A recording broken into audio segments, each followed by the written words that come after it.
Baik, bismillahirrahmanirrahim.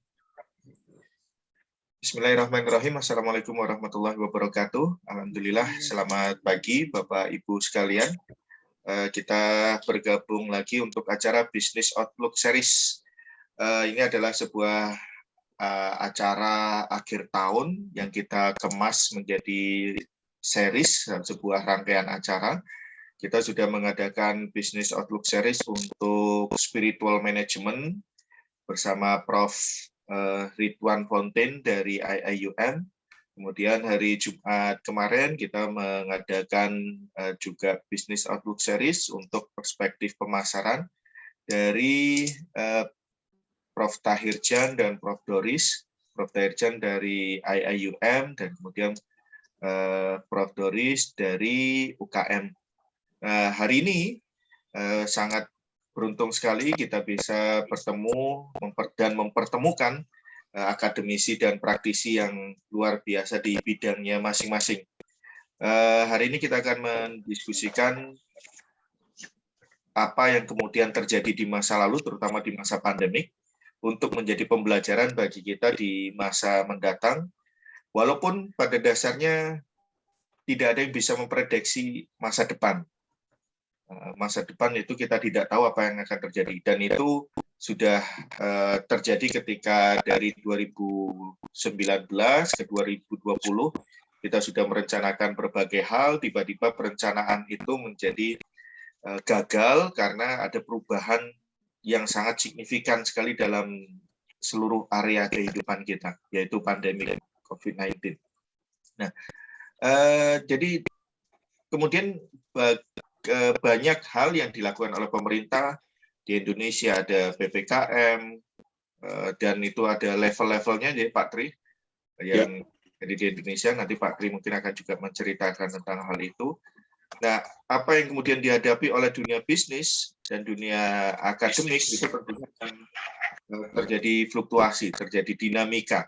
Dan kita tidak tahu apa yang akan terjadi ke depan, tapi bagaimanapun di dunia manajemen dan di dunia bisnis, kita harus mempersiapkan apa yang akan kita lakukan di masa depan. Maka acara hari ini bukan untuk meramal masa depan, dan kami tidak mengundang Prof. Sadia dan Pak Tri ini sebagai tukang ramal. It's not for paranormal, tapi beliau kita undang untuk memberikan guidance kepada kita, karena bagi praktisi, kita harus bisa membaca kondisi data di masa lalu untuk kemudian kita berusaha interpretasikan di saat ini untuk merencanakan kondisi di masa depan. Maka kita buat serangkaian Business Outlook Series sehingga kita mengharapkan mendapat berbagai perspektif. Sebagai informasi, kami akan sampaikan sedikit paparan yang kami dapatkan tentang Pak Tri Raharjo dan Prof. Sadia, bahwa dari LinkedIn kita bisa dapatkan informasi bahwa Prof. Dr. Sadia Muhammad ini adalah Head of Business School dari University of Southampton, Malaysia. Jadi dan bila kita lihat di informasi tentang beliau, pengalaman beliau sangat luar biasa sekali. Beliau adalah profesor ekonomi yang kemudian ditugaskan sebagai Head of Southampton Malaysia Business School. Sebelumnya beliau pernah berada di AAGB SUITM Shah Alam Malaysia, dan juga menjadi member Commissioner of Malaysia Competition Commission dari 2017 until 2020. Kemudian Expert Panel Committee on Research Grant, as well as Expert Panel and Technical Committee on several market reviews. Beliau juga adalah honorary professor dari University Selangor, Unisel, dan juga co-founded dari Forum Ekonomi Manusiawi atau Forum for Humanistic Economy. Jadi dari pengalaman beliau yang sangat luar biasa ini, saya yakin insya Allah banyak ilmu yang bisa kita dapatkan dari beliau. Ya, kemudian sahabat saya yang juga luar biasa, Pak Tri Raharjo, MM ini adalah sahabat yang sudah banyak mengalami berbagai posisi yang juga luar biasa. Kita juga banyak menjalankan kerjasama dan aktivitas. Pak Tri Raharjo adalah CEO dari Trust & Co Indonesia, juga founder Info Brand Group. Selain itu juga beliau menjadi founder dan komisaris dari franchiseglobal.com, dan seperti dari poster yang Bapak Ibu mungkin dapatkan, beliau adalah presiden dari Wali, bukan Wali Band Pak ya, bukan band Wali. Tapi kalau kita memulai dengan menyanyikan lagunya Wali, nggak apa-apa mungkin Pak Tri. Jadi Wali adalah waralaba dan lisensi Indonesia. Maka Bapak Ibu nanti bisa mendiskusikan bersama Pak Tri tentang potensi waralaba di Indonesia ke depan itu akan seperti apa. Kira-kira waralaba yang masih bisa sukses dan berjalan dengan baik itu mungkin bisa meminta guidance dari beliau. Baik, kita mulai saja langsung. Saya sudah berpanjang lebar untuk memulai ini. Jadi sekali lagi pertama terima kasih kepada Prof. Sadia dan Pak Tri Raharjo yang sudah bersedia untuk sharing ilmu kepada kita. Semoga acara hari ini walaupun di Sabtu ini teman-teman Bapak Ibu sekalian akan mendapatkan ilmu yang bermanfaat, berkah, baik untuk diri sendiri, keluarga, maupun untuk para mahasiswanya. Oke, bismillahirrahmanirrahim. Monggo waktu dan tempat saya persilahkan pertama kepada Prof. Sadia Muhammad. Kami persilahkan untuk mempresentasikan tentang bagaimana ekonomi bisnis ke depan. Monggo. Oke, terima kasih Pak Gancar. Boleh dengar ya? Yes, very clear. Oke. Bismillahirrahmanirrahim. Assalamualaikum warahmatullahi wabarakatuh dan salam sejahtera semua. Salam dari saya ini dari Iskandar Putri ya, dari Johor, jauh di selatan Malaysia, sudah hampir sekali dengan Singapura. Jadi kalau tengok peta itu, tengok map, we are at the southern tip, about just 500 meters from Singapore. Dan saya merasa bahagia sekali mendapat undangan ini dari Pak Gancar dari Universitas Airlanggar ya. Saya sudah sering mendengar tentang Universitas Airlanggar ini. Jadi amat bahagia sekali bergabung pada hari ini dan ketemu dengan mungkin dosen dan sahabat-sahabat yang mungkin kita bergabung buat pertama kali. Dan juga kepada Pak Tri ya. It's always good to collaborate and increase our sharing of experience and a little bit of knowledge that I might have. So since this is a small group, we can be maybe more casual, and I will take maybe present quickly on what I have. Dan mungkin lebih elok kalau kita berbincang ya. Jadi saya kurang pasti apa yang mungkin dihajati oleh pihak panitia, tetapi apa yang saya ini juga daripada pengalaman kami sebagai founders kepada Forum Ekonomi Manusiawi ya. Dan ini satu gerakan pemikiran yang kita cuba arus perdanakan. Dan saya tidak tahu bila saya bercakap Melayu ini mungkin satu setengah terminologi itu lain ya dari bahasa Indonesia. Diarus perdanakan itu adakah dalam bahasa Indonesia? Meant to appear mainstream ya. We want to get the ideas more across ya, ekonomi manusiawi ataupun humanistic economy ini. Kenapa begitu? Tapi saya mulakan dengan beberapa outlook ya, since this is an economic outlook series or business outlook series, dan saya mengucapkan tahniah kepada Pak Ganjar kerana telah memulakan siri ini. Sangat majlis ilmu ini sangat baik sekali untuk kita berkongsi dan bermuhasabah melihat apakah keadaan yang telah berlaku sebelum ini dan apa yang kita alami sekarang, dan kita, walaupun kita mungkin susah untuk mengamalkan, tetapi ahli ekonomi selalunya mau melihat itu fokus ke depan ya, dan melihat apa yang kita boleh lakukan, kerana kita tidak boleh lalu merasa complacent. Malah pandemik ini mungkin satu musibah yang memerlukan kita membuat banyak muhasabah ya, termasuk muhasabah dalam bagaimana kita menangani isu-isu ekonomi dan juga bisnes. Jadi kita lihat,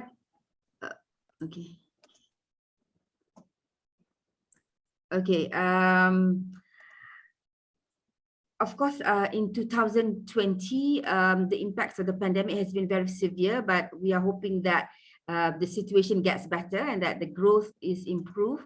The global economic growth is expected to be 4.9% in 2022, and this prospect for emerging market and developed economies have been marked down for 2021, especially for emerging Asia. By contrast, the forecast for advanced economies is revised up. These revisions reflect pandemic developments and changes in policy support. So the impact of the pandemic depends on what actually happens to the pandemic, but also depends on the policy support. And we see that in developed countries, Europe and the US, there's a lot of policy support, a lot of injections, a lot of help from the government.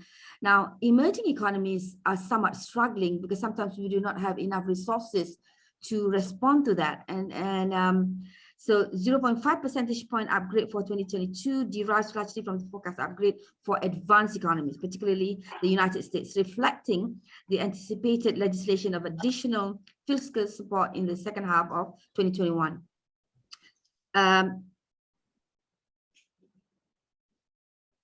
Okay, this is okay. Yeah, the slide is clear.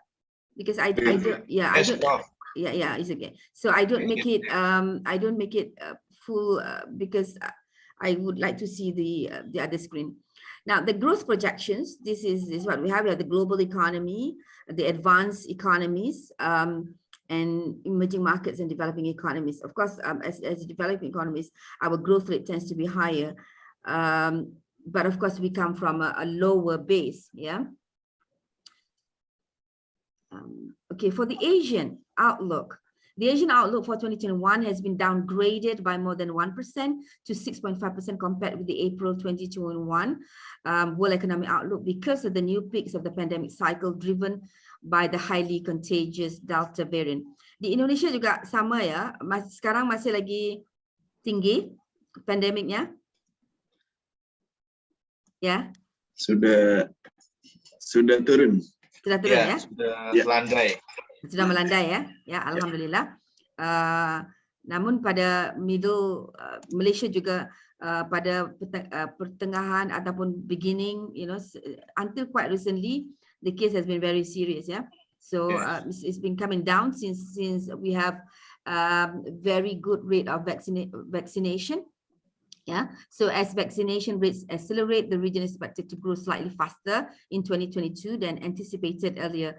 And although Asia and Pacific remains the fastest growing region in the world, the divergence between Asian advanced economies and emerging market and developing economies is deepening, reflecting vaccination coverage and policy support. And medium-term output levels in emerging market and developing economies are expected to remain below pre-pandemic trends. So ini satu tantangan ya. Apabila kita melihat Asia itu sebenarnya bukan satu pasaran yang homogeneous ya. Kita ada a lot of gap between the very advanced Asian economies. You have Japan, Korea, and you have of course China, with the more emerging and the lesser developed Asian economies.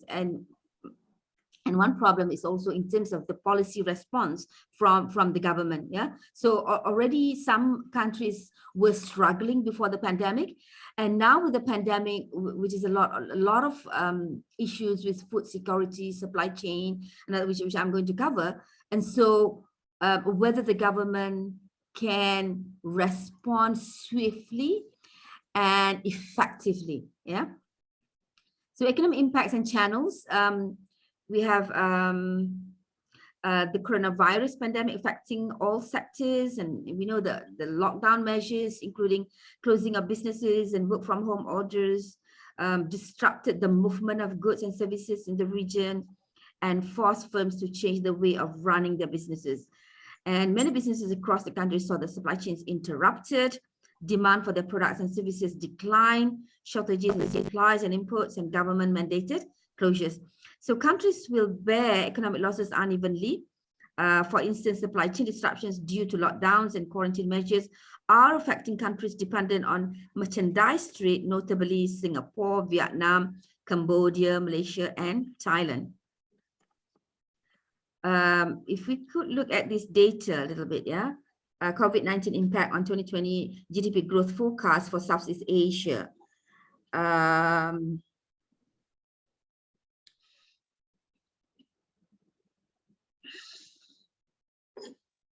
So what's growing more rapidly, we see are the smaller economies or the emerging economies of Cambodia, Myanmar, and Vietnam.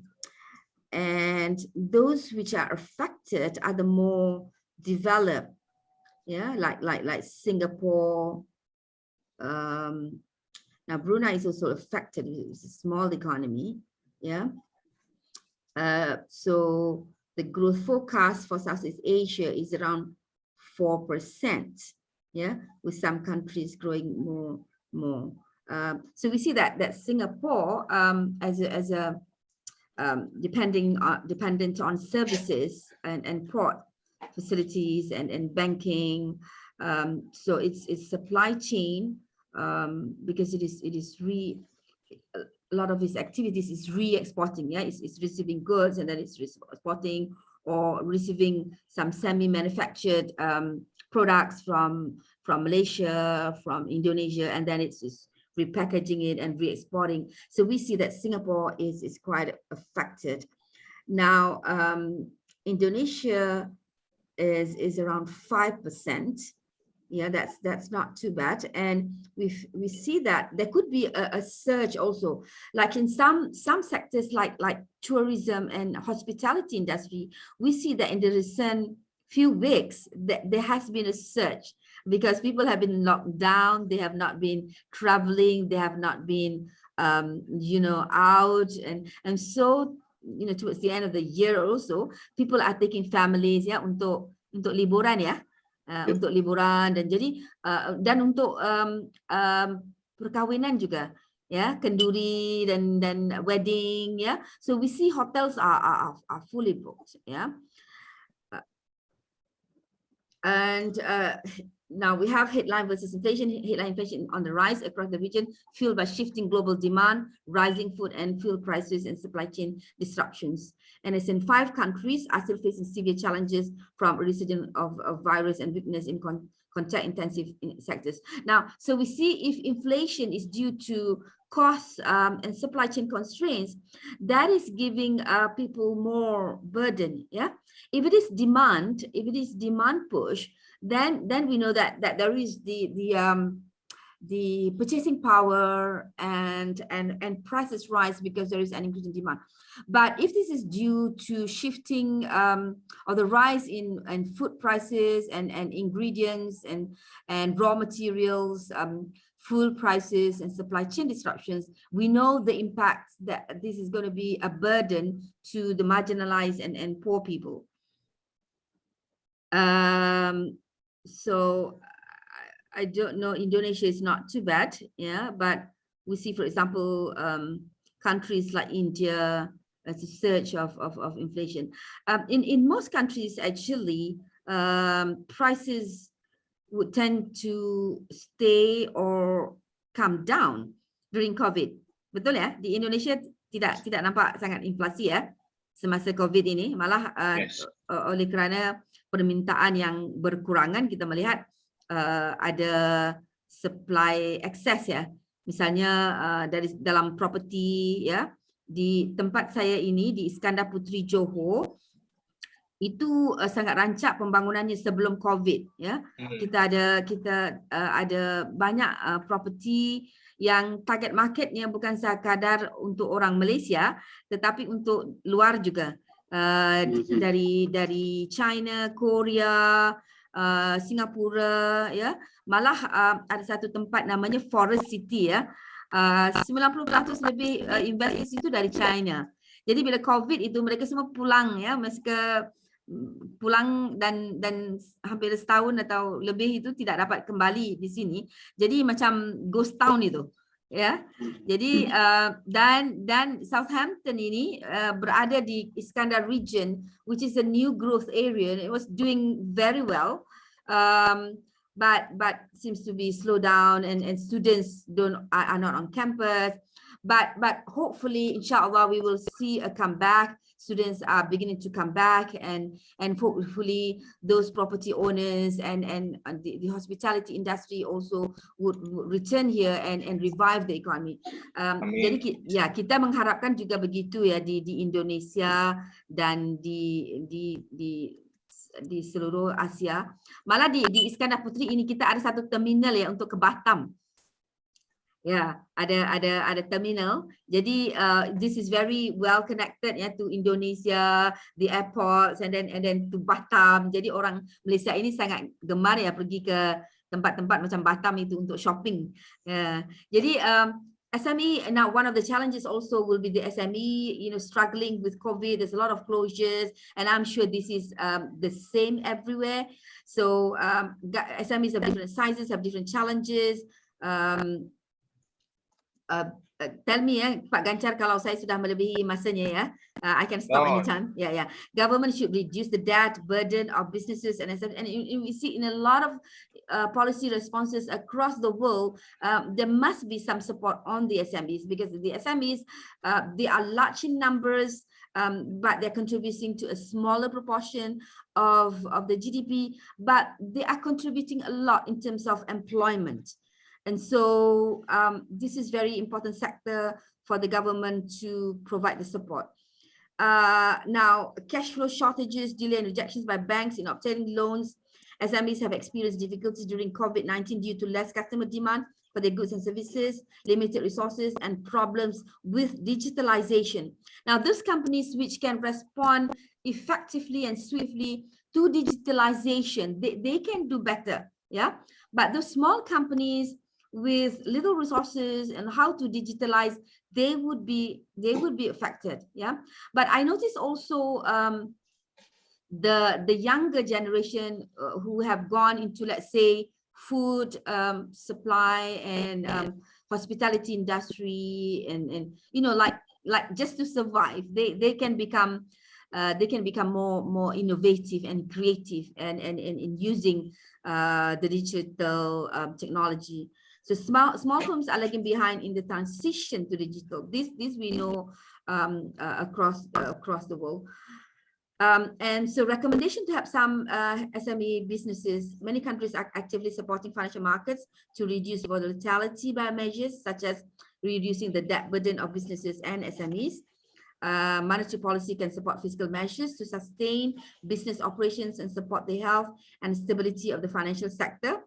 And this means sufficient liquidity for the banking system, targeted financial support, coordinated debt relief of deferral of debt repayments, and digitalization could support SMEs within recovering to be more flexible and reducing the need for human interaction if possible, helping SMEs to innovate. Yeah.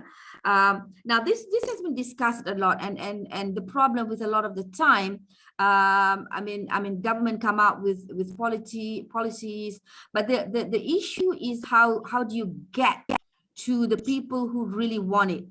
Kan masalahnya ialah kadang-kadang government itu nampaknya bagus ya dari segi polisi, dari segi budget, perancangan gitu ya.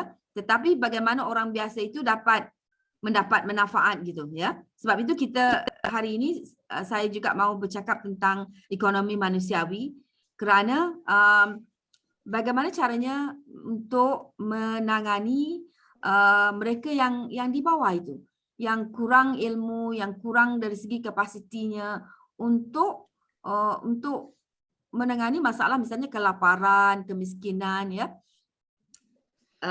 Because the big companies, although they are affected because of the savings and because of the capacity, they can recover. Ya, and malah kita tahu ya masalah kesenjangan ini, the inequality, ya, the poverty gap. We know that the pandemic has actually increased the inequality.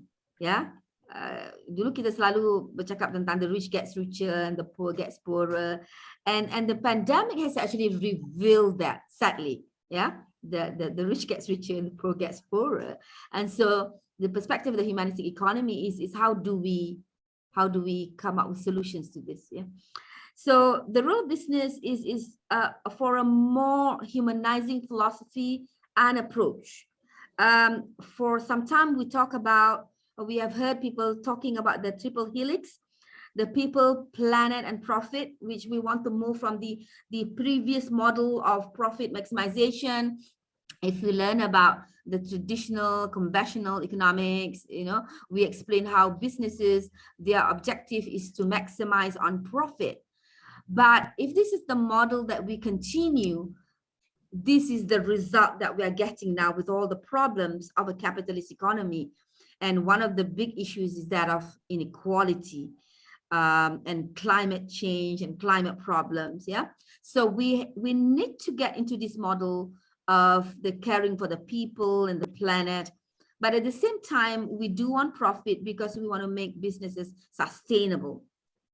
So I'm also, or at least the founders of the economy manusiawi would also look at the model of the Islamic finance and Islamic economics, where we say business act as mu'amalat, you know, as providing goods in the real sense, yeah, avoiding harmful products to health, safety, environment, yeah, and so good businesses should not be involved with those which is damaging to people's health, like tobacco. And or even if products are not by itself look like haram, you know, like this is food, but sometimes we don't know the content, you know, we are using harmful toxic materials which is bad for human consumption. So this is also a problem or an issue that needs to be looked into by businesses. So business as mu'amalat would take also into the perspective or the theory that we get from the Islamic economics, which is an approach, what we call the maqasid sharia, yeah, the objectives of sharia. Why sharia? Why all these rules that we have in Islam are there? Yeah, and the maqasid approach is saying that basically it's there to maximize welfare, the human welfare, and to minimize or avoid the harmful effects. Yeah, so that's it. That's the basic objective of business is to provide mu'amalat, is to provide services, is to increase the human welfare. So anything that is not good, anything that is damaging and harmful should not be provided by this approach of a humanistic economy. And we should also be looking at, now the role of businesses should also take it upon them to look into the issue of social justice, reducing gap between leaders and owners and the lowest paid in the organization. I mean, for so long, businesses, especially the big multinational, look into profit maximization as their main objective, and leaving the economic welfare and the social justice issue to the government. Yeah, they'll say, okay, we're not the welfare charities, we're not welfare organizations. If you have a problem, then this is supposed to be taken up by the government. But we propose that this should not be an approach now, we see that businesses are impacting climate change, are impacting the environment. They are also bringing in negative effects of poverty, and inequality. So businesses should take more responsibilities to this. Yeah. And if you look at global discourses, the recent climate change conference, this is the thinking, ya, ini satu gagasan pemikiran yang mau diketengahkan oleh banyak pihak, ya, oleh terutamanya NGOs, ya, aktivis, ya, tetapi agak sukar diterima oleh para kapitalis atau negara maju kerana di pihak government sendiri mereka mempunyai berbagai interest, ya, termasuk juga syarikat-syarikat gergasi multinasional, ya, yang mana kalau perubahan konsep atau behavior atau business behaviors itu menuntut banyak sacrifice, ya. Jadi businesses also need to look at the welfare of workers. They need to be ethical, and also the issue of sustainability is everywhere, tetapi bagaimana syarikat-syarikat, terutama syarikat gergasi itu mahu how can they adopt, ya, this mission and mandate on sustainability. People also criticize about greenwashing, ya, kerana kadang setengah itu mungkin sebagai marketing tools, ya, mereka mengatakan mereka concern tentang climate change dan gitu-gini, ya, tetapi dianggap oleh setengah aktivis itu sebagai bla bla bla, ya, banyaknya cakap tetapi tidak mengambil inisiatif yang betul-betul serius itu, ya. Jadi the triple bottom line in a nutshell, but more important, how can we implement this, ya, bagaimana untuk membawa implementasi ke arah konsep ini. And digitalization of the SMEs, this will help if the government provides a lot of help, and also with the SMEs themselves in terms of readjusting their investment to prioritize into digitalization. Menarik sekali, saya baru sebentar tadi mendengar dari seorang speaker yang baru balik daripada umrah yang mengatakan bahawa sekarang ini umrah juga mempunyai aplikasi itu, apa ke anak Tawakkalna kayak itu, yang mana dengan aplikasi itu boleh diberikan masa-masa yang tertentu, ya, misalnya kita masuk diberikan cuma 3 jam.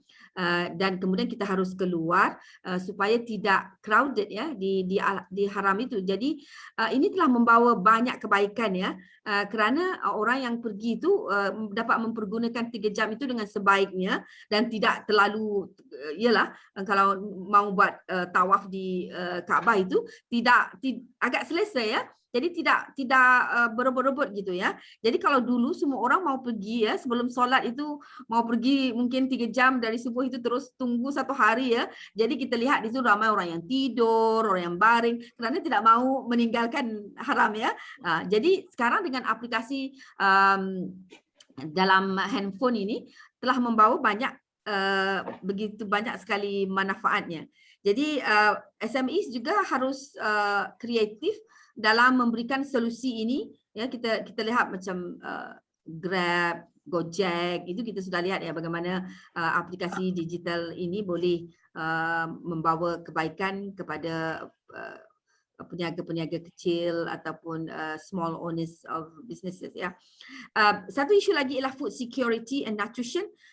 COVID-19 pandemic has spread rapidly and bringing unprecedented effects, and lockdown and physical distancing have hit vulnerable population and informal workers the hardest, compelling them to rely on higher price supermarkets and formally registered markets rather than informal vendors. Now, semasa lockdown ini, ya di Malaysia juga kita lihat ya, peniaga-peniaga kecil itu sudah susah untuk keluar kerana lockdown. Tetapi supermarket yang besar itu dibenarkan berniaga ya. Jadi petani itu sangat sukar untuk membawa hasilnya kepada pasaran ya. Jadi while food supplies have been adequate, lower incomes have reduced poor people's ability to afford diverse and nutritious food. And so kalau di Malaysia ini yang popular itu ialah Maggi Mee ya, instant noodles ya, atau brand-brand yang lain lah, Indon ke Mi ke Indomie ke apa gitu ya. Tapi ini sudah pasti tidak begitu berkhasiat ya. Jadi dan juga penduduk bandar yang miskin, mereka ini tidak ada hasil tani sendiri. Jadi makanan misalnya yang berzat itu sayur-sayuran, buah itu tidak dapat dikonsum ya dengan secukupnya ya. Mungkin hidup di kampung di luar bandar itu lagi baik kalau ada hasil tani ya. Jadi ini juga has affected the poor urban ya, the rural the urban poor. Dan kita lihat sebelum COVID lagi ada satu case ya oleh UNDP yang memberikan satu case malnutrition in the middle of KL among poor people and also among poor children coming from poor families in the urban apartments and bangunan tinggi ya, yang diduduki oleh kaum yang miskin ya, miskin bandar.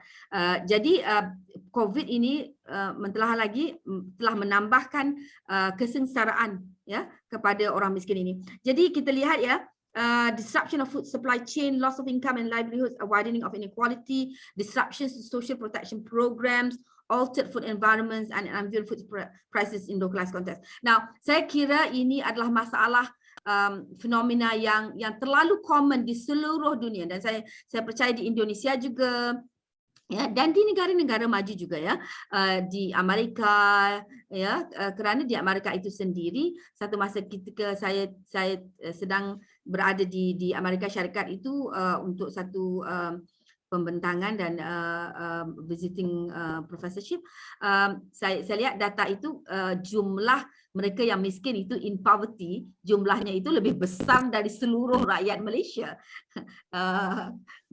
melebihi 30 juta. Dan sekarang ini COVID menambah lagi mereka yang dalam poverty. So this is what inequality is doing to us, even in developed countries. Yeah, there are people living in like third world countries. Yeah, dan kadang-kadang kalau kita berada dalam realiti yang berbeza, kita rasa kita tidak accept ini ya. Bila saya bercakap ini kepada mahasiswa di universiti, mereka tidak percaya itu. Pelajar-pelajar Amerika seolah tidak percaya yang jumlah kemiskinan yang berada di Amerika Syarikat itu melebihi daripada seluruh penduduk Malaysia. Mereka tidak percaya itu. Tapi saya kata ini bukan cerita saya, ini data yang saya dapat ya. Jadi ini ya, bagaimana food security ini boleh membawa kepada lebih banyak kemiskinan ya, poverty dan juga food insecurity. Saya harus lebih ini, saya boleh tinggalkan data ini untuk dilihat ya, preparedness and dashboard of Southeast Asian countries, dan kita lihat di sini bagaimana negara-negara dalam Southeast Asia ini kita boleh lihat dari segi human development and inequality adjusted, health system, connectivity. Of course, this is pre-COVID and we would imagine that we want more updated data.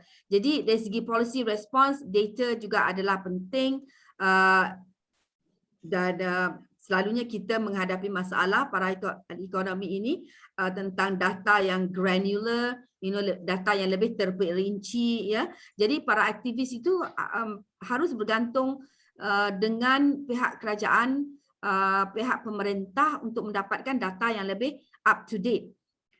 Ini kita tahu ya, Sustainable Development Goals, dan kita lihat di sini bagaimana COVID ya telah membawa sebenarnya some regression in terms of the ASEAN SDG targets ya.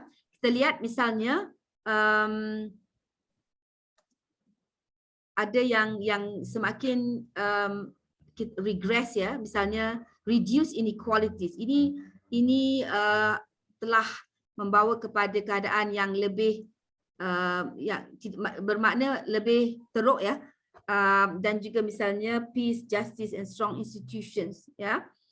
The lack of Ishbah shows progress since 2000. Jadi kalau yang biru ini bermaksud kita membawa ada sedikit pembaikan ya, some improvements, but there are those sectors which actually show some decline. Jadi kalau kita lihat misalnya peace, justice and strong institutions, pandemic telah membawa banyak tantangan kepada institusi ya, bagaimana kita harus membawa lebih empowerment ya, dan kadang-kadang ketidakstabilan politik itu juga akan membawa kesan kepada bagaimana pencapaian SDG ini akan berlaku ya. Jadi kalau di Malaysia itu the last 2 years we have seen a lot of instabilities ya. So this has been quite challenging. Kalau kita lihat di Indonesia itu, saya kira walaupun mungkin banyak tahun juga terdapat perubahan ya pemerintah, tetapi for the last berapa ya, 3 tahun, 5 tahun ya, Pak Jokowi sudah berapa tahun ya? Pak Jokowi, Bapak Presiden? 2 periode masuk. Dua periode ya. Ya walaupun kita mungkin ada pelbagai-bagai pendirian politiknya ya, tetapi kita lihat di Indonesia itu tidak ada perubahan dari segi pemerintah selama at least sudah masuk penggal kedua ya. Jadi kestabilan politik itu sebenarnya ada baik ya dari segi kalau kita melihat krisis begini ya. Tetapi di Malaysia itu krisis politiknya bersama dengan krisis ekonomi gitu ya. Okay, so why a need for a humanistic economy? Saya mungkin sudah hampir ini. Humanity needs a new economic model that is sustainable, just, inclusive and with humanistic values and focus on survival and development of man ya, pembangunan insan. So the philosophy of economic development should be based on worldwide that emphasize on mutual interest and cooperation that give rise to maximum social welfare as opposed to the capitalist self-interest and greed. And economic development must be beyond economic growth and measures of GDP and GDP per capita only, but should incorporate the distribution of economic prosperity and the quality of life and multidimensional of all people regardless of race, religion and creed.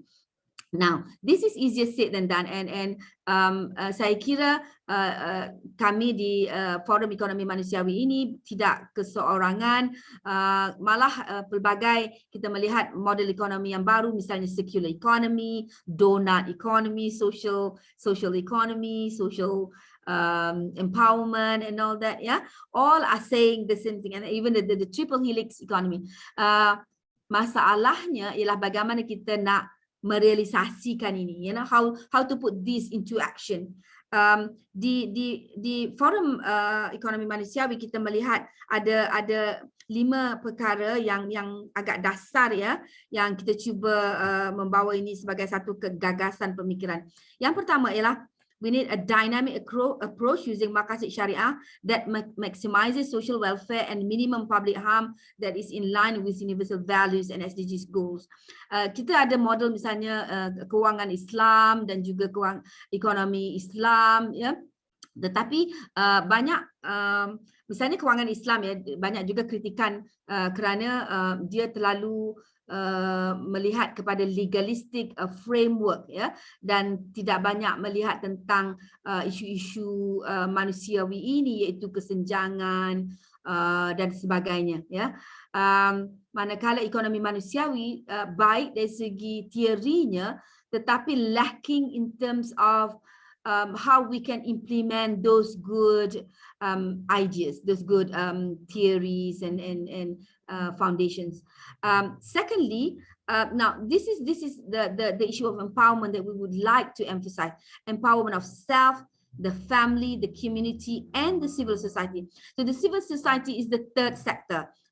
besides the government and the private, how can we bring these ideas into the community, the civil society, so that the NGOs and the activists can work with the government and with the private sector to actually go down into the community. Of course, policy change and support from the government is very crucial. We need political commitment, the international network, which can be facilitated by the government, oleh pemerintah, Kalau kita mau bergabung dengan misalnya community-community lain yang mempunyai idea-idea yang bagus, dari segi community development, kita kalau di kampung-kampung gitu, bagaimana kita mau network, kalau tidak dengan pertolongan syarikat-syarikat besar, ataupun pemerintah sendiri. Dan keempat ialah outcome-based approach using innovative solutions aided with technology. Now, sometimes the issues with ekonomi Islam ialah kita terlalu banyak omong-omong, banyak teori gitu, tetapi kita tidak monitor, kita tidak monitor. Kalau malah tidak ada projek juga, sangat sedikit projeknya, Jadi kita mesti perlu lebih banyak projek, as a proof of our concept. And then we need to monitor, we need to measure the outcome. So it's not just makasidi, it's not just baik dari segi objektifnya, tetapi kita juga mengukur akan outputnya, dengan menggunakan solution yang inovatif, dengan menggunakan teknologi terkini. Yang kelima yang juga penting ialah emphasis on knowledge more and values and respect for local tradition. In the past, of course, we have depended a lot on the Western, technology and Western knowledge. Inilah masanya untuk kita kembali menggali tradisi kita. Kalau kita ingin bercakap tentang ekonomi manusiawi, itu kita mempunyai banyak ilmu, banyak tradisi kita, dari 50 tahun, 100 tahun dahulu yang that has worked with us in our community. Misalnya di Indonesia sendiri saya melihat ataupun di banyak negara-negara Islam itu wakaf, konsep wakaf itu, yang kita mau kembalikan semula. Bagaimana kita mengembalikan, bagaimana masyarakat itu, konsep bergotong royong itu, coming together, saya kira di Indonesia ini lebih banyak, lebih baik lagi contoh-contohnya yang kita boleh lihat, some of the recommendations, I think encouraging, helping the SMEs, the humanistic economy model, of course. Tetapi vaksin ini saya juga tahu ada pandangan yang dua pihak, Tetapi di Malaysia ini kita lihat, alhamdulillah kesan daripada tingginya vaksinasi itu, COVID itu turun, Jadi the link itu nampaknya begitu, walaupun mungkin ada arguments yang lain, Jadi yang penting juga ialah melihat di samping short term measures itu ialah untuk melihat bagaimana kita boleh readjust model kita supaya dia lebih sustainable, dan itu yang kita menganjurkan humanistic economy model. Okey. Jadi saya kira itu dulu, dan saya mohon maaf kalau mengambil lebih masa, Sekian. Thank you, Prof. So it's a really interesting topic. I can have a short summary, something that I've got from the presentation from dari Professor Dr. Sorry, I clicked the wrong. Okay, that you can stop share screen, Prof. Okay, sorry. Yeah. Okay, if it allow, I have a quotation that maybe in the future that there will be drive for humanity on digitalization. Can I make quotation like this, Prof. Sadia? Bahwa di masa depan memang yang lebih kita butuhkan adalah perhatian kepada sesama. We have concern to others, but with technological insight, with technological and digitalization. So just like you mentioned that even in the ritual things, haji, so we can use digitalization, we can use technology to help us. So that make us more humanity with technology. Benar, Oke, benar. Ya, benar sekali. Ya. Sadia. For the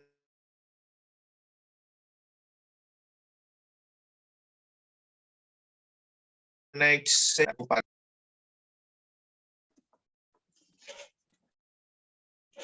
mau menyanyikan lagu Wali dulu, Pak Tri? Wali Band. Wali Band ya, Pak ya. Oke. Saya mulai, Pak Ganjar ya. Silakan. Oke, baik. Oke, selamat pagi Bapak Ibu sekalian gitu ya, peserta diskusi pada pagi hari ini. Terima kasih Prof. Saidah. Sangat insightful atas paparan yang beliau sampaikan. Saya akan melengkapi apa yang disampaikan oleh Prof. Saidah. Saya akan share screen. Sudah terlihat Pak Ganjar? Ya, sudah Pak. Oke, siap. Sudah Pak. Oke, siap.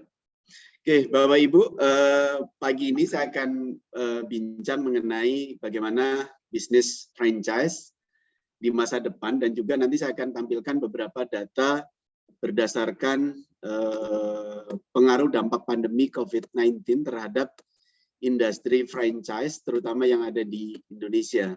Nah, perkenalkan Bapak Ibu, saya Tri Raharjo dari Perhimpunan Waralaba dan Lisensi Indonesia, sebuah asosiasi yang menaungi pengusaha-pengusaha franchise yang mereka mengembangkan tidak hanya dengan konsep franchising, tapi licensing dan juga business opportunities. Nah, ini beberapa prolog tentang kami. Kami dari Perhimpunan Wali, kami biasanya mengadakan sebuah pameran bisnis skala internasional di Jakarta Convention Center, dihadiri 350 brand dari berbagai negara termasuk Malaysia, Prof. Malaysia, Singapura, Thailand, Filipina, gitu ya, Australia, Jepang, dan juga Tiongkok, dan juga dari negara Amerika termasuk. Jadi mereka biasanya datang ke Indonesia ingin memasarkan bisnisnya melalui pola franchising, termasuk brand-brand nasional yang memasarkan bisnisnya melalui pola franchise. Ini potret masa franchise sebelum pandemi COVID-19. Jadi selama 3 hari pameran biasanya dihadiri 25.000 pengunjung calon entrepreneurs yang mereka interest terhadap franchise konsep untuk mengembangkan bisnisnya di berbagai daerah gitu ya. Pak Patrik, ini juga suasana pameran saat pandemik rame seperti ini? Nah, enggak. Oh, tidak. Nah, masa pandemik Pak Ganjar memang 2 tahun terakhir dari Perhimpunan Wali men-change konsep kegiatannya dalam bentuk virtual. Jadi kita buat konsep virtual business matching, dan juga agenda webinar series yang kami lakukan tahun 2020. Kami melakukan webinar series edukasi bagaimana mengatasi pandemik dari sisi legal, dari sisi marketing, dari sisi innovation, dari sisi memanage network gitu ya. Jadi dihadiri 2.000 visitor gitu ya, 2.000 visitor.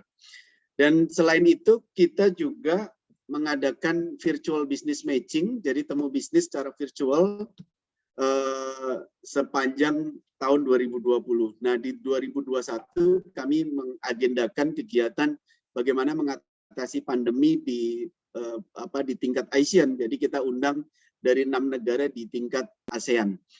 Dan terakhir kami akan mengadakan sebuah pameran tahun depan, adalah pameran offline Pak Ganjar, tanggal 25 sampai 27 Februari 2022 di Jakarta Convention Center. Ini pengantar mengenai Wali gitu ya. Nah, bicara franchise ketika masa pandemik ini sangat menarik Pak Ganjar gitu ya. Franchising bisnis ini sebuah pola kerjasama yang antara pemberi waralaba atau yang kita sebut sebagai franchisor dengan mitranya yang disebut sebagai franchisee. Mereka melakukan ikatan kerjasama menggunakan sebuah brand yang dimiliki oleh pemberi waralaba, menjalankan sesuai standar yang diberikan oleh pihak pemberi waralaba dan juga adanya sharing experience dan juga support awal dan support lanjutan. Kalau tadi Prof. Saida menyebut ada economic humanity, saya kira franchising adalah salah satu konsep economic humanity yang sudah diterapkan dan ini menumbuhkan entrepreneurship baru dan juga multiplier efeknya sangat besar. Dan juga menumbuhkan entrepreneurship di berbagai daerah di Indonesia. Jadi mereka tinggal melakukan mengikuti brand yang mereka sudah akan jalankan, baik misalkan di sektor retail seperti Alfamart, Indomart, atau apotek seperti Apotheka 24, atau fried chicken seperti Resto, KFC, McDonald's, and others gitu ya. Nah, mereka mengikuti standar yang sudah dijalankan oleh pihak pemberi waralaba, baik secara standar SDM, marketing, gitu ya, finance, dan juga produk dan lain sebagainya, sehingga memiliki tingkat risiko yang lebih rendah dibanding dengan membuka usaha sendiri, gitu ya. Nah, kalau melihat data, gitu ya, Bapak Ibu, berdasarkan data dari Kementerian Perdagangan yang sudah mendapatkan surat tanda pendaftaran waralaba. Jadi franchise ini wajib registrasi di Kementerian Perdagangan, ada 107 pemberi waralaba dalam negeri, 120 pemberi waralaba luar negeri. Tapi di Indonesia, konsep pengembangan bisnis itu ada beberapa hal yang sangat menonjol ya. Salah satunya adalah melalui pola franchise, kedua adalah licensing konsep, yang ketiga adalah business opportunity and partnership atau kemitraan. Jadi ada 4 konsep yang sangat growth. Nah, franchising yang sudah terregister di Kementerian Perdagangan ada 107 dan juga 120 yang sudah mendapatkan surat tanda pendaftaran waralaba. Secara operation gerai ada 93.732 gerai, penyerapan tenaga kerja 628.622 tenaga kerja yang terserap di sektor franchising gitu ya. Nah, tentunya dampak pandemi ini sangat menarik gitu ya, berdasarkan data yang kita lakukan dari jaringan bisnis franchise, dampak dari pandemi ini seperti apa? Dari Perhimpunan Wali sendiri, Pak Ganjar, Prof. Saida, gitu ya. Kami melakukan riset atau survei terhadap pelaku bisnis, gitu ya, terhadap pelaku bisnis, survei kuantitatif, gitu ya, terhadap respondennya itu franchisor atau pemilik bisnisnya, licensor dan juga pemberi peluang bisnis. Jadi yang secara responden itu dengan teknik pengambilan sampel adalah melalui point survey dan juga e-survey gitu ya. Itu yang kami lakukan. Ini kita lakukan tahun lalu, tahun 2020, tanggal 21 sampai 27 November 2020. Nah, secara data gitu ya, secara data di sini kita lihat gitu ya. Jenis kelaminnya majority yang kita survei adalah 70% laki-laki, 30% wanita. Profesinya 87% sebagai pemilik, business owner, dan manajer 13%. Bidang usahanya sangat beragam gitu ya. Ada jasa, makanan dan minuman, properti, kecantikan, pendidikan, dan juga retail. Mayoritas di sektor makanan minuman gitu ya. Nah, ini kita ambil sampel 30 responden terhadap business owner dan juga manajer yang mereka berhasil kita diminta untuk mengisi kuesioner yang kita kirimkan. Secara bisnisnya mereka kebanyakan berada di mall, ada juga di ruko, ada juga yang standalone gitu ya. Mayoritas bisnis mereka berada di ruko gitu ya, 64%. Jadi yang ada di mall 13%, yang berdiri sendiri itu 23%. Karena ini juga sangat berpengaruh terhadap dampak dari pandemi. Karena kalau misalkan mall tutup gitu ya, ini sudah pasti bisnisnya juga ikut terkena dampak gitu ya. Atau kalau yang konsepnya ruko ketika dibatasi misalkan ya, ketika awal-awal pandemi itu kan ketika bisnisnya restoran, dine-in-nya dibatasi 50% misalnya, atau dibatasi 25%, bahkan sempat dibatasi hanya boleh take away gitu ya. Itu tentunya sangat berdampak dari bisnis franchise di Indonesia. Nah, secara investasi, maaf Pak, halo, ruko itu apa ya Pak? ruko itu rumah toko ya. Apa ya Pak Ganjar kalau?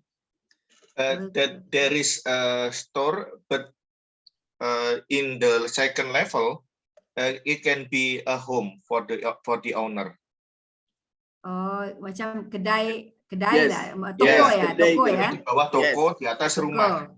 Yes. Oh, ruko ya. Yeah. Rumah Rumah toko toko gitu. Yeah. Rumah toko, oke. Kita punya juga istilah mobil toko, moko gitu. Di Indonesia sangat banyak gitu ya digabung. Yes, acronym. Oke. Terus saya lanjutkan. Nah, secara investasi sangat beragam, mulai dari kurang dari 50 juta, 50 sampai 100, di atas 500 juta rupiah ya, Prof. Jadi ini sangat beragam dari investasi di sektor bisnis franchise. Nah, jumlah karyawan pun sangat beragam gitu ya. Secara penjualan mereka untuk yang di bawah 50 juta ada 23% gitu ya. Yang 50 sampai 100 juta ada 34%. Yang 101 sampai 250 juta ada 33%. Yang omset per bulannya 251 sampai 500 juta itu ada 7%. Di atas 500 juta ada 3%. Ini berdasarkan 30 responden yang kami dapatkan. Nah, ini yang menarik bahwa dari tahun 2020 Pak Ganjar, Prof Saida gitu ya. Di sepanjang tahun 2020 ketika masa pandemi COVID-19 90% terkena imbas. Jadi artinya apa? Bahwa terjadi penurunan pendapatan. Nah, 10% tidak terkena imbas. Itu sektor-sektor seperti retail, minimarket, apotek, pet shop, ada juga sektor lainnya gitu ya. Memang secara bisnis sangat dibutuhkan pada saat pandemik gitu ya.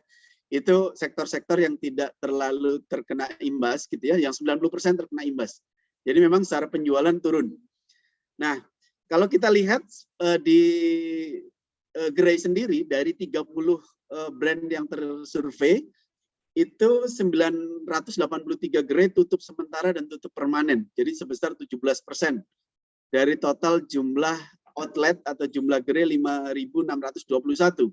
Nah, kalau tadi data dari kementerian yang jumlahnya ada 93.000 tentunya jauh lebih besar potensial tutup sementara dan juga tutup permanennya gitu ya. Nah, ini jumlah 17%-nya. Nah, dari komposisi kepemilikan outlet 14% adalah milik pemberi waralaba atau franchisor gitu ya. 14% milik pemberi waralaba, 86% milik penerima waralaba atau franchisee gitu ya. Ini artinya dampak dari pandemi ini sangat dirasakan oleh pelaku bisnis gitu ya. Nah, kalau per Oktober tahun lalu Pak Ganjar, ini menarik mungkin ya yang kita perlu cermati gitu ya. Memang kita coba tanyakan ke pihak pemberi waralaba apakah terjadi penurunan penjualan atau tidak, berapa penurunan penjualannya, dan ketika pada masa bulan penjualan terakhir bulan Oktober kira-kira pulihnya sudah berapa persen gitu ya. Nah, yang menarik ini kalau kita lihat yang terbesar penurunan penjualan pada masa pandemi khusus bulan Maret sampai September itu di atas 50% penjualannya. Jadi memang dampak itu sangat tinggi sekali gitu ya, sangat tinggi sekali. Yang kalau kita lihat gitu ya, yang terjadi penurunan penjualan 0 sampai 10 hanya 13% gitu ya. Yang 11 sampai 20% itu 10%, 21 sampai 30% 7% gitu ya. Yang 31 sampai 40% sama 7% gitu ya. 41 sampai 50% sebanyak 13%. Jadi mayoritas mereka memang terkena dampak dari pandemi COVID-19. Nah, ini di awal pandemi gitu ya. Nah, ketika masa pandemi sudah mulai reda gitu ya, akhir tahun 2020 itu sudah mulai mereda dan juga sudah mulai membaik. Itu kalau kita lihat potretnya bahwa kondisi Oktober jika dibandingkan dengan sebelum pandemi gitu ya, kondisinya sudah seperti apa. Memang mayoritas masih kondisinya belum normal gitu ya. Jadi masih di bawah 70% dari kondisi normal. Itu 43% mayoritas. Tapi yang 70 sampai 75% mereka sudah ada 23% yang dibandingkan dengan kondisi normal ya. 90 sampai 100% itu 17%. Nah, yang sudah di atas, yang sudah normal itu baru 7%. Baru 7%. Jadi tingkat data ini kita bisa lihat bahwa dampak pandemi sangat dirasakan oleh pelaku bisnis. Nah, dampaknya tentunya satu adalah penutupan sementara dan penutupan gerai gitu. Yang kedua adalah merumahkan karyawan gitu ya. Yang ketiga adalah multiplier efeknya adalah ke vendor. Artinya vendor pun terkena imbas karena ketika outlet tutup tentunya mereka tidak supply ke gerai-gerai yang ada. Nah, tahun 2021 mulai membaik gitu ya. Tahun 2021 mulai membaik gitu ya. Ini yang kita rasakan dan juga awal-awal mulai membuka gerai gitu ya. Bahkan mulai melakukan ekspansi kembali walaupun ekspansinya tidak secepat sebelum pandemik gitu ya. Tapi teman-teman pelaku bisnis mereka sudah mulai melakukan ekspansi ketika pada masa tahun awal 2021. Nah, kalau yang sekarang mungkin kita lihat gitu ya, satu kalau di Indonesia Prof. Saidah bahwa ada istilah PPKM gitu ya, pembatasan kegiatan masyarakat. Ini levelnya level 1. Jadi dari level 4 ya Pak Ganjar ya. Ada level, jadi berlevel-level Prof. Jadi ada level 1, level 2, level 3, level 4 gitu ya. Nah, sekarang kondisinya level 1 kalau di Jakarta sehingga relatif sudah terjadi pelonggaran. Kita lihat mall sudah buka, anak-anak sudah boleh masuk, sudah menerapkan dengan menggunakan aplikasi Peduli Lindungi, sehingga ini membuat bisnis mulai menggeliat kembali. Saya kira jauh lebih bagus dari akhir tahun 2020. Tahun ini jauh lebih bagus dari tahun sebelumnya. Jadi saya melihat potensialnya sudah dianggap 70 sampai 100% saya kira dari kondisi normal. Nah, karena kalau kita lihat mal-mal di Jakarta sudah mulai ramai, anak-anak sudah mulai masuk gitu ya, dan juga dengan adanya aplikasi Peduli Lindungi, masyarakat lebih safe gitu ya. Karena sudah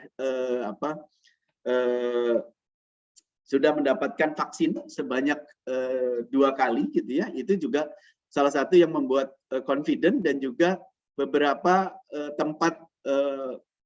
tempat-tempat kegiatan seperti pariwisata sudah mulai membuka outlet, dan juga outlet-outlet sudah tidak dibatasi seperti pada masa tahun 2020. Jadi seperti restoran itu jumlah pengunjung kalau waktu itu sempat dibatasi 50%, sempat dibatasi 25%, bahkan hanya boleh take away gitu ya untuk pembelian produk. Sekarang relatif sudah mendekati gitu ya. Kalau saya melihat sih di kisaran 70 sampai 100% angka tingkat penjualan dari jaringan bisnis franchise gitu ya, terhadap penjualan produk mereka, sehingga jauh dari tahun 2020. Nah, dari sisi investasi mereka melakukan perbaikan, Pak Ganjar, Prof. Saidah, dan juga Bapak Ibu sekalian. Jadi mereka melakukan kaji ulang nilai investasi dari bisnis franchise. Jadi kenapa? Karena supaya bisnisnya tetap bertumbuh, tetap buka gerai, tapi dengan model bisnis yang mengalami adaptasi, dilakukan adaptasi. Jadi mereka ada yang membebaskan royalty fee sampai 6 bulan, karena di masa pandemi tentunya penjualan belum normal, sehingga mereka ada sebagian yang membebaskan royalty fee, ada yang memberikan diskon franchise fee gitu ya, dan juga secara paket investasinya pun disesuaikan. Terus yang kedua, beberapa pelaku bisnis melakukan strategik ulang bagaimana mereka memasarkan bisnis. Salah satunya kalau pameran tidak bisa dilakukan secara offline, tahun lalu gitu ya. Kalau tahun ini baru pertama kali dilakukan pameran di bulan November, bulan ini gitu ya, baru selesai gitu ya, diadakan suatu pameran offline, dan pameran offline sudah mulai dibuka kembali nih Pak Ganjar, sehingga kondisinya jauh berbeda gitu ya dari sebelumnya. Dan mereka juga memanfaatkan online advertising, juga online virtual business matching, dan sebagian sudah membuat offline business matching. Nah, selain itu mereka juga melakukan melakukan wawancara secara virtual, dan juga mereka melakukan konsep digital survey terhadap outlet yang akan dibuka, sehingga mereka memudahkan proses gitu ya. Secara proses mereka melakukan perubahan, juga secara training pun dilakukan sebagian secara digital atau secara virtual. Itu yang terjadi perubahan. Nah, untuk agreement mereka biasanya ada yang secara virtual, artinya mereka tanda tangan pun dikirimkan ke lokasinya, atau mereka ketemuan tapi dengan prokes yang ketat gitu ya. Nah, kecuali mereka ketika membuka gerai adalah ada proses pendampingan secara langsung. Artinya secara bisnis proses di franchising mengalami adaptasi terhadap proses yang terjadi karena dampak pandemi COVID-19 itu Pak Ganjar. Nah, ke depan seperti apa gitu ya trennya, ini yang saya coba lihat. Kalau saya lihat tadi juga di-mention sama Prof. Saida bahwa digital ini akan menjadi satu hal yang sangat penting gitu ya, karena di Indonesia penetrasi internet sudah lebih dari 70%, sehingga orang mengakses informasi terhadap produk atau layanan berbasis online, sehingga seluruh pelaku bisnis harus adaptif terhadap perubahan perilaku konsumen yang ke arah digital. Ini seluruh pelaku memang adaptasi terhadap digitalisasi di bisnisnya masing-masing. Itu yang terjadi. Yang kedua adalah pandemik, saya kira tahun 2022 belum 100% pulih gitu ya. Dan ini juga harus diantisipasi secara baik apa yang akan terjadi tren ke depan. Artinya ketika penjualannya turun 30%, bagaimana menutupi target yang 30% dengan pola digital. Itu mungkin yang menjadi salah satu hal yang perlu dilakukan. Artinya antara online dan offline marketing, mereka betul-betul sinergikan secara utuh gitu ya. Secara utuh. Dan ini juga berimplikasi kepada bagaimana tim atau seluruh jaringan bisnisnya diedukasi secara baik dan di-training secara baik untuk menghadapi tantangan pandemik COVID-19. Nah, yang ketiga adalah market. Market saya kira offline belum 100% pulih gitu ya. Belum 100% pulih, tetap kita harus adaptif dan juga membuka hal-hal yang baru, innovation baik dari sisi produk, menciptakan suatu produk-produk yang relatif demand-nya tinggi pada masa pandemi. Yang kedua adalah isu kesehatan itu sangat penting gitu ya. Terus kreativitas, create innovation terhadap produk itu yang relevan dengan pasar sekarang wajib dijalankan. Yang kedua adalah bagaimana pendekatan market itu baik secara online dan offline dijalankan. Itu yang tantangan terbesar ketika next tahun 2002 saya kira kita akan menghadapi hal itu gitu ya. Nah, kalau kita lihat beberapa pelaku industri juga melakukan adaptasi Pak Ganjar, Prof. Saida. Jadi mereka sudah mulai menggabungkan online to offline atau online to offline. Jadi O2O. Jadi memang ke depan model bisnis ke depan kelihatannya akan larinya ke sana. Mereka yang sudah memiliki basis penjual, basis seperti marketplace juga akan melakukan kerjasama dengan toko offline. Begitu juga sebaliknya. Mereka yang sudah punya jaringan toko offline akan kerjasama dengan yang sudah memiliki bisnis model secara online. Sehingga mereka akan lakukan itu, dan juga tidak hanya collaboration antara online dan offline, tapi juga pemain offline membentuk berbagai aplikasi yang akan memudahkan kemudahan dari sisi bisnis proses. Ini salah satu beberapa contoh. adalah di bisnis apotek, mereka bikin apotek 24 jam, tidak hanya secara virtual fisik, tapi juga K24 klik untuk mensupport seluruh jaringannya sehingga memudahkan mereka konsumen yang ingin mendapatkan produk-produk yang dijual dengan mudahnya mereka bisa dapatkan secara digital. Dan juga kalau kita lihat ada bisnis model yang menarik gitu ya, ketika sebuah bengkel contoh ya, mereka membuat satu bengkel motor mini berbasis aplikasi, sehingga mulai dari point of sales, bagaimana transaksi itu terjadi melalui aplikasi gitu ya. Yang kedua adalah customer relationship management juga akan lebih tertata secara baik, karena di situ kita bisa getting data konsumen secara baik, dan juga mereka bisa memberikan rating terhadap layanan kita, dan juga di situ bisa buat semacam promo dan juga reward dengan konsep yang advance. Jadi ke depan model seperti ini akan semakin bertumbuh kalau saya melihat. Jadi konsep O2O akan grow up gitu ya. Terus yang ketiga adalah online delivery. Saya kira dengan kerjasama GrabFood, GoFood, ShopeeFood, bahkan beberapa platform marketplace membuat layanan itu, saya kira ke depan akan semakin bertumbuh, sehingga ke depan pelaku bisnis harus mengadap baik secara online maupun secara offline strategi di dalam bisnis proses mereka. Itu untuk secara bisnis, dan franchising konsep ke depan saya kira juga mengadopsi konsep seperti ini. Nah, ini bisnis model yang nanti akan terjadi, Pak Ganjar. Jadi tetap outlet akan menerapkan protokol kesehatan COVID-19. Mereka melakukan innovation, baik innovation produk, marketing, layanan, dan juga mereka membuat sebuah aplikasi untuk memudahkan konsumen dan juga sebagai big data mereka gitu ya. Itu yang akan terjadi, dikonekkan dengan offline store mereka. Nah, promosi akan semakin mudah karena dengan adanya berbasis digital, social media itu sangat membantu. Artinya dari jaringan franchising bisnis itu mereka sangat membantu, seluruh jaringan akan membantu promote dari setiap kegiatan aktivitas campaign yang dilakukan oleh pemberi waralaba untuk menggrab calon konsumen mereka.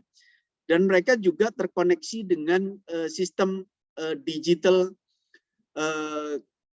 platform, termasuk point of sales, termasuk sampai ke aplikasi dari sisi laporan keuangan, Pak Ganjar. Jadi sampai ke sana, sehingga kita bisa monitoring bagaimana bisnis performance dari bisnis kita melalui smartphone kita. Itu yang akan terjadi. Dan juga sekarang banyak sekali startup teknologi yang sudah masuk membuat services untuk jaringan franchising gitu ya, untuk memudahkan bagaimana konsep co-branding antar gerai itu dilakukan. Karena contoh ada salah satu jaringan bisnis otomotif, mereka memiliki 1 juta konsumen, bagaimana ketika mereka melakukan kolaborasi dengan konsumen dari merek yang lain. Nah, ketika mereka melakukan cross customer, tentunya akan sangat membantu dari sisi penjualan outlet mereka. Nah, dari kami sendiri, dari asosiasi dan juga Kementerian Perdagangan, kami melakukan kolaborasi. Jadi ada 3 asosiasi, kami melakukan kolaborasi membuat suatu kegiatan bisnis festival.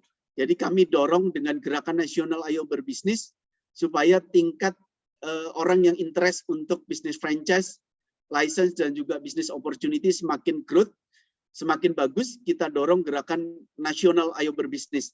Jadi ini rencananya tanggal 7 sampai 13 Desember, dan ini disupport langsung oleh Kementerian Perdagangan. Kita ada 4 agenda besar. Satu adalah untuk memulihkan ekonomi khususnya di franchise. Satu, kita akan ada edukasi bagaimana bisnis outlook di tahun mendatang gitu ya, supaya mereka betul-betul ketika menerapkan strategi bisnisnya lebih tepat. Yang kedua adalah adanya festival peluang bisnis. Kita bikin festival peluang bisnis di akhir tahun ini, dan juga festival belanja. Artinya untuk mendorong aksi, kita dorong melalui festival belanja dari seluruh jaringan bisnis franchise gitu ya. Kita berharap mereka memberikan promo khusus untuk apakah dalam bentuk diskon, apakah dalam bentuk promo tertentu gitu ya, untuk mendorong transaksi di jaringan bisnis franchise. Selain itu kita juga akan berikan apresiasi terhadap pengusaha-pengusaha di Indonesia yang kreatif menjalankan konsep-konsepnya dalam menghadapi dampak pandemi COVID-19. Itu Pak Gancar. Saya kira dari saya cukup sekian. Terima kasih. Mudah-mudahan bermanfaat. Terima kasih.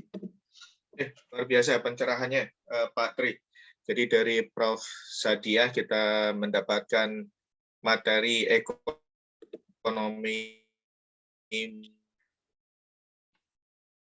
makro,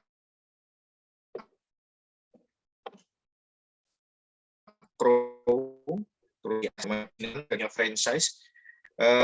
Yang terlihat dari data artinya tidak semua bisnis itu terdampak negatif ya Pak Tri, karena semua bisnis punya dinamikanya, punya siklusnya, dan di masa pandemik ada beberapa usaha yang tetap bisa survive, bertahan, bahkan mungkin terjadi peningkatan, terutama yang bergerak di bidang kesehatan, kebersihan, seperti itu ya Pak Tri? Ya, betul Pak. Ya, dan saya membuat saya membuat sedikit catatan Pak Tri dari apa yang bisa saya simpulkan. Semoga diizinkan menjadi kuotasi dari Pak Tri bahwa setiap bisnis memiliki siklusnya sendiri, bahkan di masa pandemik beberapa usaha tidak terdampak, bahkan mengalami kondisi yang positif, dan bisnis yang baik adalah yang mampu beradaptasi dengan perubahan. Apakah boleh saya simpulkan seperti ini, Pak Tri? Boleh, Pak. Ya, Pak. Baik, terima kasih. Jadi sudah saya share saya japri di Pak Tri juga. Semoga berkenan. Demikian, Bapak Ibu sekalian, apakah ada pertanyaan dari floor? Is there any question, please?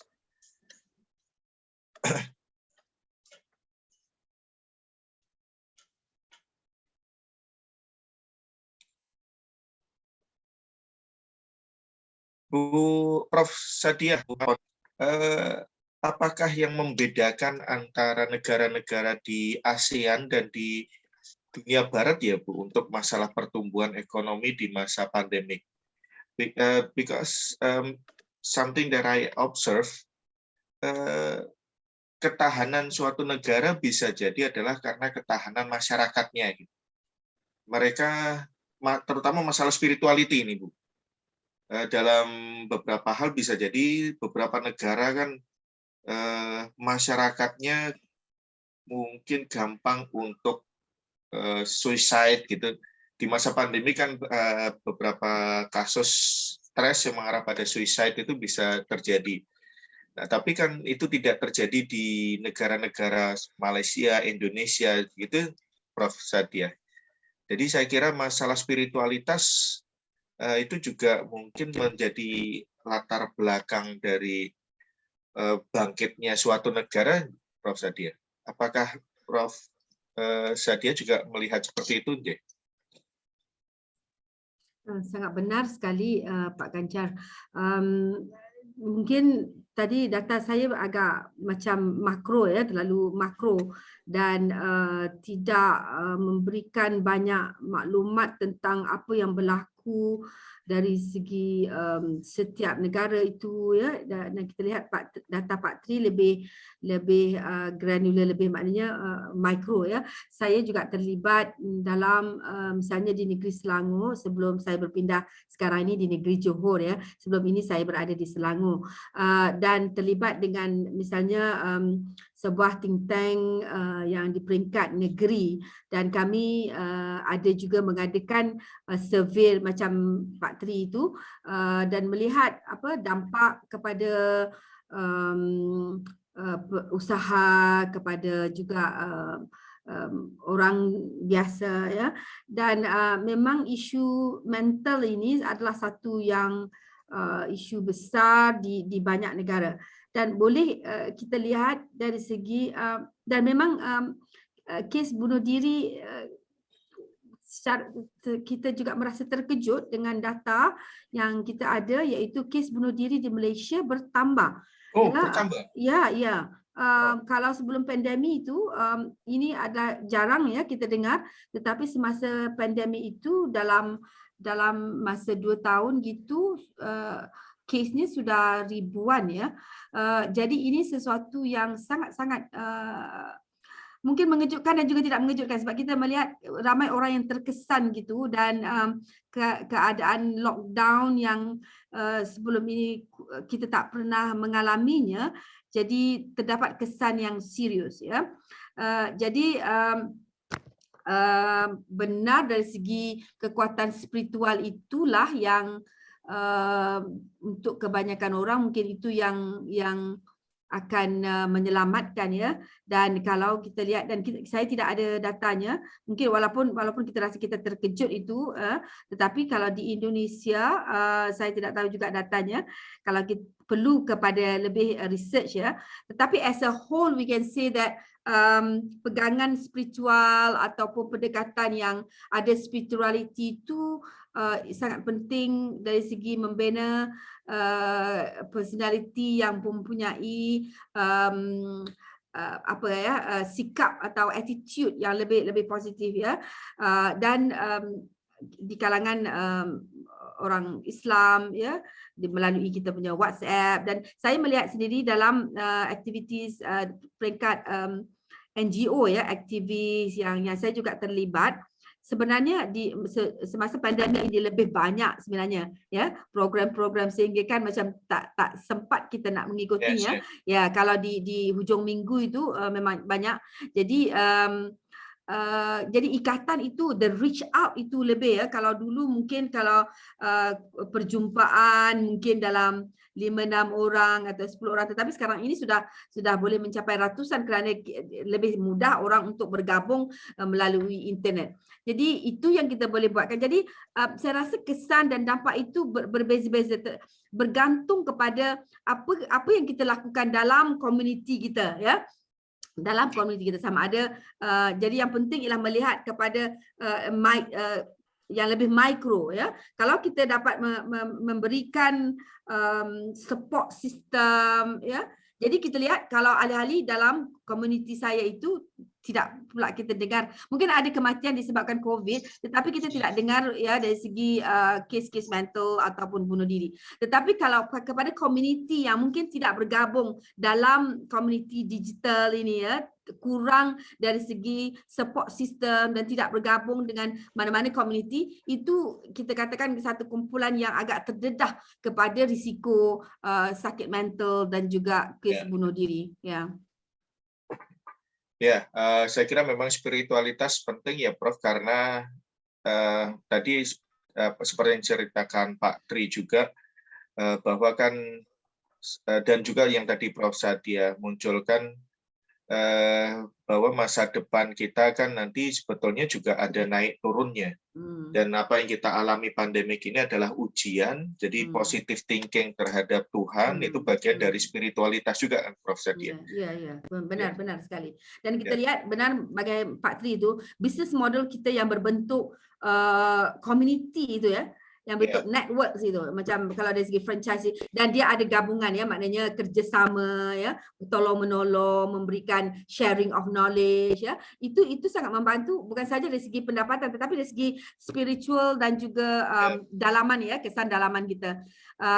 Dan sebab itu dalam humanistic economy ini, itulah yang kita mahukan ya, empowerment dan coming back into tradition, into community, itu yang bakal, kerana kalau syarikat-syarikat besar itu kadang mungkin menjadikan isolasi ya, malah top management ya mungkin tidak kenal dengan pekerja di bawahnya, dan perbezaan ya dari segi pendapatan itu yang CEO-nya dan top managementnya tidak nampak apa sumbangannya dan hubung kaitnya dengan yang di bawah. Jadi smaller companies ya, smaller companies mungkin dari segi weaknesses dan kekurangannya dari segi wang dan sebagainya, dana ya, tetapi dari segi hubungan itu lebih mudah untuk menjadi lebih fleksibel ya, fleksibel dan juga agile untuk respon.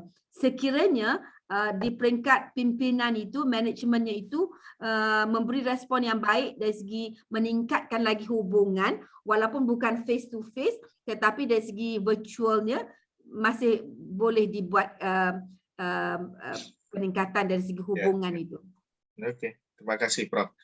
Jadi Prof. Sadia tadi mengingatkan kepada kita nih Pak Tri bahwa konsep franchise itu adalah bagian dari kita sebagai negara kolektivisme. Kita kembali ke local root kita. Kita cocok nih sebetulnya franchise itu karena kita budayanya kolektivisme, beda dengan dunia barat yang individualisme ya Prof. Sadia. Betul, benar sekali. Kita bisa berjamaah sebetulnya untuk membangun sebuah usaha. Nah Pak Tri, untuk lebih lanjut lagi, bagaimana membedakan franchise yang baik nanti dengan business opportunity yang seringkali juga lepas semacam tidak jelas untuk proses selanjutnya gitu. Jadi ada menjual opportunity dan kemudian nanti kelanjutannya kan tidak diketahui tergantung dari manajemen masing-masing. Jadi bagaimana untuk mengetahui franchise dan BO yang baik dan yang tidak baik sebetulnya? Mungkin bisa memberi tips pada teman-teman Pak Tri. Oke, baik Pak Ganjar. Terima kasih Pak. Nah, franchise ini Pak Ganjar atau di Indonesia istilahnya adalah waralaba, itu diatur di peraturan Menteri Perdagangan dan juga peraturan pemerintah gitu ya. Nah, di dalam peraturan pemerintah itu ada 6 syarat suatu usaha disebut usaha franchising. Suatu usaha yang wajib memenuhi 6 syarat. 1, usahanya sudah terbukti berhasil Pak Ganjar. Itu menjadi syarat pertama, jadi secara usia itu sudah 5 tahun dan usahanya untung Pak Ganjar. Jadi untuk untung itu wajib teraudit akuntan publik 2 tahun berturut-turut untung. Supaya apa? Ketika proses duplikasi terjadi, itu meminimalkan risiko di dalam pengembangan bisnisnya. Itu syarat pertama. Yang kedua adalah punya uniqueness. Nah, uniqueness ini menjadi satu poin penting. Kenapa? Karena supaya usaha tersebut tetap dibutuhkan oleh masyarakat dan juga ketika proses duplikasi di berbagai daerah memiliki unique selling point kepada konsumennya. Nah, kalau di makanan biasanya adalah dari sisi rasa. Kalau di pendidikan biasanya dari metode pembelajarannya. Nah, kalau di retail biasanya dari sistem teknologinya.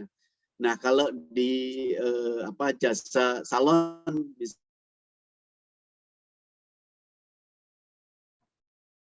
kualitas yang baik itu yang mereka lakukan. Yang kedua adalah uniqueness. Yang ketiga adalah standar. Nah, kalau kita lihat Pak Ganjar, usaha franchise ini kan standarnya kuat ya. Kalau kita lihat dari mulai bentuk outletnya, standar pelayanannya, standar cara pemasarannya, standar pengelolaan keuangannya, standar pengelolaan SDM, mulai dari rekrutmen, mulai dari training gitu ya, sampai ke proses pendampingan, di situ dibuatkan sebuah standar. Nah, ketika mereka memiliki standar operating prosedur di dalam duplikasi dari bisnis dan tadi transfer of knowledge-nya akan semakin baik gitu ya. Transfer of knowledge-nya akan semakin baik sehingga akan meminimalkan risk. Nah, franchising bisnis itu kalau tidak di training ya tidak akan tertransfer secara baik. Nah, di training itu ada 2 Pak Ganjar. Training yang dilakukan di kelas dan juga langsung praktek di outlet yang sudah berjalan. Nah, tidak hanya karyawannya yang di-training, tapi ownersnya juga di-training. Kenapa? Karena menjadi seorang wirausaha itu harus memiliki mindset yang tepat. Artinya mereka bagaimana memonitor sebuah bisnis itu secara tepat gitu ya. Bagaimana mengontrol SDM-nya dengan baik, bagaimana membuat outletnya sesuai target yang sudah direncanakan gitu ya. Itu kan perlu pemahaman yang tepat dari bisnis owner-nya sendiri. Nah, yang akan bergabung. Nah, itu mereka akan dilakukan sebuah training. Dan tidak hanya sampai di situ, tapi ketika mereka sudah join, ada namanya support awal dan support lanjutan. Nah, ketika support awal itu seperti apa? Tadi pemilihan lokasinya, ada proses riset yang dilakukan supaya seleksi lokasi itu betul-betul bagus. Yang kedua, seleksi pegawai. Yang ketiga adalah mulai dari analisa dari sisi perizinan gitu ya. Itu mitigasi risiko di dalam perizinan juga dilakukan supaya apa, ketika buka outlet sesuai dengan perizinan yang sudah ditetapkan. Nah, ketika sudah buka karena ada proses training dan juga memberi waralaba, ini yang dalam langkah untuk memitigasi risiko di dalam bisnis. Nah, ketika bisnis sudah berjalan, Pak Ganjar, ada namanya support berkelanjutan. Nah, di support berkelanjutan itu ada monitoring, controlling, dan juga advice di sana. Nah, ibarat kita berbisnis itu ada mentornya. Nah, mentor kalau kita ingin sukses cepat itu kan belajar dari orang yang sudah berhasil. Nah, duplikasi sukses itulah yang akan terjadi. Nah, selain itu baru keenam adalah intellectual property mereka didaftarkan gitu. Artinya apakah itu rahasia dagang, apakah itu paten, apakah itu merek, ataukah itu intellectual property yang lain, supaya artinya apa? Ketika bisnis berjaringan jangan sampai merek itu milik orang lain. Nah, merek itu betul-betul diprotek oleh pihak pemberi waralaba supaya mitranya juga tetap ada need terhadap pemberi waralabanya. Dan ketika berjalan, memastikan bahwa jaringan bisnisnya itu berjalan baik, bahwa misi baik itu sangat penting. Tadi artinya apa? Ada misi baik. Misi baiknya di mana? Adalah menciptakan wirausaha yang berhasil di seluruh jaringan bisnisnya. Nah, kalau success rate-nya di atas 80%, saya kira sudah cukup baik ya. Nah, bagaimana memilihnya? Nah, ketika mereka sudah memenuhi 6 syarat tadi, Pak Ganjar, pemerintah mengeluarkan namanya surat tanda pendaftaran waralaba. Nah, STPW itu sebagai salah satu cara untuk melihat apakah bisnis itu sudah memenuhi syarat atau belum. Jadi ada list dari Kementerian Perdagangan sendiri terhadap yang sudah menerima surat tanda pendaftaran waralaba. Itu yang pertama. Yang kedua adalah kalau mereka belum punya STPW, mana yang perlu dicek. Nah, kalau kita ingin terjun ke bisnis ya, Pak Ganjar, biasanya ada dua hal. Satu adalah berdasarkan opportunity di daerah kita yang akan kita buka. Yang kedua adalah berdasarkan minat dan juga skill dan juga knowledge yang kita miliki. Nah, kalau kita menggabungkan antara opportunity dan juga minat dan skill kita, itu juga salah satu memitigasi risiko. Nah, kalau kita lihat misalkan, oh kita datang ke suatu outlet waralaba, outletnya ramai atau tidak. Nah, kalau tidak ramai ya kita nggak usah pilih gitu ya.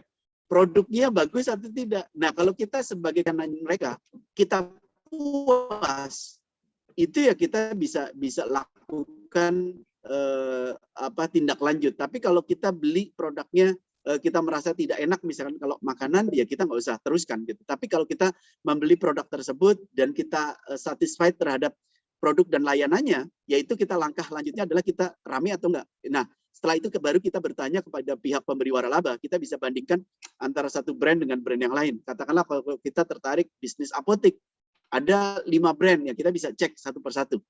Ada kalau kita tertarik bisnis makanan ya kita bisa bandingkan misalkan kopi kekinian satu dengan kopi kekinian yang lain misalkan. Kita bisa bandingkan. Dan juga kita bisa ngobrol langsung dengan orang yang sudah join Pak Ganjar. Jadi pihak franchisee atau penerima waralaba kita bisa ajak ngobrol. Apakah outletnya oke atau tidak gitu ya secara target yang sudah ditetapkan. Bagaimana support yang diberikan oleh pihak pemberi waralaba terhadap outlet yang tutup ya kita nggak usah pilih.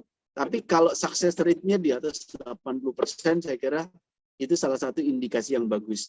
Nah, biasanya setiap tahun dilakukan suatu gitu ya. Jadi biasanya memang yang peringkat 1, 2, 3 itu yang menjadi pilihan calon investor sih Pak Ganjar. Jadi ada 75 sektor yang dikembangkan dengan franchise. Nah, kalau kita memilih 1, 2, 3 biasanya lebih berpotensi untuk berhasil. Itu Pak Ganjar. Mudah-mudahan menjawab. Oke. Terima kasih Pak Tri. Ada majalah yang bisa kita jadikan rujukan ya Pak Tri untuk melihat potensi-potensi franchise anggota dari Wali gitu? Mungkin kalau newsletter gitu. Kalau anggota dari Wali kebetulan memang kita sekarang akan lagi mendevelop pengembangan dari website Wali ya. Jadi salah satu layanan yang kita jalankan selain kita menumbuhkan industri melalui pameran. Kita juga rencana tahun depan itu setiap bulan kita bikin virtual business matching, dan juga kita menampilkan profil dari member itu melalui website Pak Ganjar. Dan ini kalau yang profil member melalui website ini dalam tahap proses Pak Ganjar, karena memang situasinya ke digital sekarang, kita melakukan aktivitas di organisasi. Ya, oke. Pak Tri, mungkin nanti kapan-kapan kita perlu kerjasama, karena kan terhadap perubahan yang terjadi. Nah, ini sudah mulai di develop, Pak. Okay. Ya. Pak Tri, saya kira kita harus lanjutkan kerjasama dengan Wali, karena kan teman-teman di Magister Management itu potensinya luar biasa sebetulnya untuk menjadi investor-investor baru nih, untuk bekerja sama dengan jadi franchisee. Mungkin juga di Malaysia, University Southampton-nya Prof. Sadia mungkin juga bisa menjadi pasar juga nih bagi teman-teman pemilik franchise. Benar, ya. Kami juga bersedia untuk menerima lebih ramai pelajar dari Indonesia. Ya, kita ada very international faculty dan juga students, ya. Jadi kalau misi kita itu mau menjadikan, sebenarnya University of Southampton adalah sebuah universiti daripada England, ya, di Southampton. Jadi ini merupakan the first foreign branch, ya, di dunia. Mana selain di UK itu cuma di Malaysia itu. So and we have a very nice setting dengan world class infrastructure, ya. Kalau lihat di Singapura itu maju, kita punya infrastruktur itu menandingi, ya, di Singapura itu dari segi apartmennya, dari segi jalannya, dari segi fasilitas, ya. Jadi baik sekali kalau Indonesia itu mempunyai big market for everything, ya. Jadi boleh lagi kita kolaborasi. Kalau saya melihat kalau boleh saya tanya juga soalan kepada Pak Tri, ya, dari segi saya lihat tadi waralaba, itu perkataan baru juga bagi saya, waralaba, ya, wara atau wira? Waralaba is Indonesian term for franchise. Ya. Jadi kita lihat ada data di situ lebih kurang macam 50-50 antara luar dengan dalam, ya, daripada luar mungkin, ataupun lebih sikit daripada luar, ya. Kalau di Malaysia ini kita lebih kenal dengan franchise ataupun brand yang daripada luar lah, ya, McDonald's-nya, KFC-nya. Jadi agak satu petanda yang positif, ya, kalau di Indonesia itu waralaba yang tempatan itu, yang maknanya it's a business from Indonesia where you create to become more people to join in. And apakah brand yang agak ke depan sekarang ini, dan mungkinkah brand Indonesia ini kita akan lihat di Malaysia juga dan juga di Asia, dan sektor apa yang paling banyak itu? Adakah makanan atau apa? Ya, Pak Tri bisa cerita yang sudah sukses ke luar negeri, ya, Pak Tri? Ada franchise yang sudah sukses kan, ya, untuk masuk ke pasar luar, ya?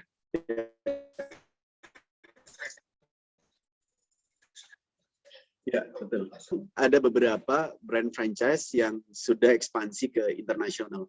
Karena Indonesia ini marketnya besar, memang fokus brand-brand di Indonesia itu fokus ke dalam negeri, gitu, ya. Terbesarnya fokus ke dalam negeri karena you're already so big, kan? Mereka ketika ekspansi ke ya, so big, betul. Mereka ekspansi ke 34 provinsi, gitu, ya, 514 kabupaten kota, itu sudah marketnya besar, bahkan sampai ke kota kecamatan sekarang. Jadi sudah melakukan ekspansi sampai di sana. Tapi beberapa waralaba dari Malaysia pun masuk ke Indonesia, gitu, ya. Ada beberapa, gitu, ya. Dan juga waralaba Indonesia pun masuk ke Malaysia. Salah satu contoh mungkin kalau di beberapa mall itu ada brand Jeko, itu dari Indonesia, gitu, ya. Jeko, ya, Miss Saidah, itu dari Indonesia. Terus ada ayam bakar Wong Solo, itu juga ekspansi ke beberapa di Malaysia, gitu, ya. Ada juga Amazi Fried Chicken, itu juga dari Ya, semacam gitu. Ayam penyet ya. Nah, itu juga ada, ya, ayam penyet termasuk, betul. Ayam penyet juga. Kalau masak Minang Jadi, sudah lama di Malaysia, itu tapi salah satu mungkin ekspansi yang ke Malaysia. Nah, betul, masakan-masakan Minang, termasuk misal ke Singapura gitu ya, masuk ke Australia gitu ya. Itu brand-brand Indonesia ekspansi ke sana. Tapi memang mayoritas tidak terlalu besar yang ekspans ke luar negeri karena mereka menganggap pasar dalam negerinya masih belum terpenuhi secara keseluruhan. Nah, sehingga mereka melakukan ekspansi ke beberapa negara seperti ke Arab Saudi gitu ya. Jadi beberapa ekspansi. Jadi misalkan kayak ayam bakar Wong Solo itu buka di Arab Saudi juga gitu. Jadi terus apotek kimia farma itu juga buka di Arab Saudi itu juga buka. Jadi memang tidak hanya brand-brand yang nasional atau swasta, juga ada BUMN juga gitu. Jadi mereka juga masuk ke pasar internasional gitu. Jadi itu yang di run oleh brand-brand Indonesia sih, Prof. Saidah. Jadi, nah kita setiap tahun biasanya melakukan kolaborasi di sebuah pameran. Jadi kita saling mengundang antar community ya, antar asosiasi. Jadi kita kolaborasi dengan teman-teman di Singapura, kita kolaborasi juga dengan teman-teman di Malaysia. Jadi kita kolaborasi saling support gitu ya dengan Malaysia Retail Franchise Federation. Jadi dengan mereka juga kita kolaborasi. Jadi saling support. Oke. Jadi supaya hubungan antar negaranya berjalan sih. Itu sih, Prof. Saidah. Ya, terima kasih Pak Tri, Prof. Sadiah. Ya, yang bakar Wong Solo. Ya, salah satunya itu. Saya ingat Wak Solo, Wong ya. Wong Wong, Solo. ya. Oh. Wong itu artinya orang, people. Oh. People from Solo. Because the owner is from Solo. Memang dari Solo ya. Tapi kalau ayam penyet itu memang popular di Malaysia. Cuma mungkin bukan dalam bentuk franchisee model ya. Mungkin dari maknanya itu individu. Banyak sekali kalau ayam penyet yang dimasakkan Minang ya. Tapi kalau Wong Solo ini sudah dimodelkan usahanya sebagai franchise model ya. Usaha franchise. Ya. Sudah ada 8 saya tengok di sini. Kalau yang saat ini sedang trending itu ayam geprek itu we hit the chicken. Apa dia? Ayam apa? Geprek, digeprek. Geprek. Jadi the chicken is hit by something. So ya. Yes, smash. Tapi di Malaysia itu dipanggil ayam penyet. Oh, ayam penyet. Oh. Ya, saya ingat we have ayam penyet. It not hit, it not smash. Penyet is just be press. But geprek is we hit it, we smash it. So we have ayam penyet, we have ayam geprek. Oh, ayam geprek. Itu belum lagi. Kalau ayam penyet itu banyak sekali di Malaysia itu ayam penyet popular. Yeah. Even my student have her own business to build ayam geprek. Ayam geprek. Yeah. Lagi di smash lagi kuat ke? Yes. Bukan cuma dipenyet, bukan cuma di-press, tapi digeprek, jebuok, like something like that. With sambal. With sambal. Okay, I think we already in our the end of event, but maybe one word or one sentence to answering IST from MM53, Prof. Sadiah. How Malaysian will adapt it with 2022 inflation forecasted? What kind of policy to deal with in the future? Terima kasih ya pada soalan itu. Saya lihat inflasi ini walaupun difokus menjadi lebih tinggi sedikit, tetapi tidaklah membimbangkan kerana di saat ini masih banyak produknya yang saya kira terlalu murah, misalnya baju ya, pakaian itu yang daripada old stocks. Jadi kalau pasaraya dan juga mall-mall itu baru dibuka semula, dan kita lihat kalau di hujung minggu itu ramai orang yang pergi, dan kita lihat malah di IKEA ataupun yang di pasaraya itu banyak sale dan murah, dan kita lihat bukan semua yang terkesan ya dari segi pendapatan semasa pandemik. Ada orang yang misalnya yang selalu berkunjung ke luar negara untuk holiday, sudah 2 tahun tidak berkunjung ke luar negara, jadi banyak likuiditi ya, banyak simpanan yang boleh dibelanjakan. Jadi ini satu peluang untuk para usaha untuk revive kembali ya. Jadi saya tidak kira inflasi itu sesuatu yang terlalu membimbangkan. Tetapi kalau kita melihat kalau dari segi affordability itu, walaupun harga itu naik tidak terlalu banyak, tetapi affordability untuk orang yang terkesan dampak pandemik itu kepada mereka, ini forever is a problem ya. Apa yang kita lihat kata B40, the lowest 40%, dan malah yang middle 40% itu pendapatannya ada yang menurun oleh kerana kehilangan kerja dan sebagainya, dan mereka ini pendapatannya makin menurun. Jadi kita lihat di sini bahawa kesan itu berbeda ya, berbeda. Dan tetapi ada yang agak membimbangkan setengah dari segi property ya, construction, sektor construction ya, untuk bangunan, untuk ini itu mengalami kenaikan harga barang yang tinggi, mungkin 3 kali ganda. Jadi ya, construction industry is affected. There might be delays, yeah. But then there's also a surplus of housing and property. So that means it's not too bad because you still have the surplus to sell, ya. Cuma kalau mungkin orang yang sudah ada komitmen, misalnya macam saya buat renovasi rumah, jadi lambat, ya itu mungkin kesan kepada beberapa konsumen ya yang telah ini. Thank you, Prof. So jadi tidak semua barang harganya meningkat ya, Prof. Sadia. Some of product even have a lower price. So many producers that sell the product in value pricing. That they set a high some quality of product in a lower price. Bu Esti mungkin tahu mie kober ya? Saya tadi malam ke mie kober itu, harga satu porsi nasi goreng 12.000, harga mie-nya ada yang 8.500, 9.000. Itu bahkan lebih rendah dari orang jualan pakai gerobak. Tapi dengan tempat yang lebih mentereng, bahkan di tempat-tempat strategis. Nah, itu kan menunjukkan memang apakah memang inflasi itu terjadi, saya kira tidak di semua sektor. Beberapa produk, warung kopi saja tetap ramai ya Pak Tri ya? Ya, sekarang udah ramai Pak Ganjar. We have coffee shop maybe in Malaysia also, the coffee shop still remain crowd during this day right now. More people are coming, and here in Iskandar Putri, I'm renting an apartment. It's like 4 or 5 star hotel.